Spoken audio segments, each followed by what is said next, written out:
Today, we will talk about Wizard in AGen Software.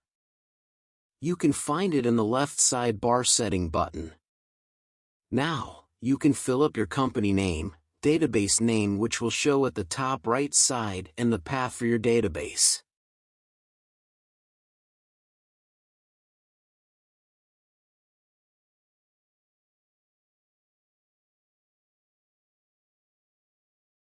You can manual type in or click Select Available Connection to select your local or server engine, available connection. After that, you can click Test Connection to check your connection. Click the Create button to create the database. It will send you to the login page.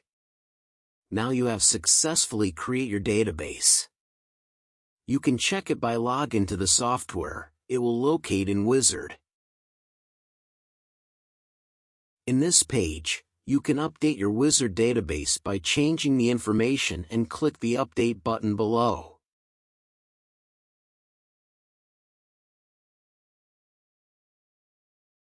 Lastly, you can delete the database Wizard with the Delete button.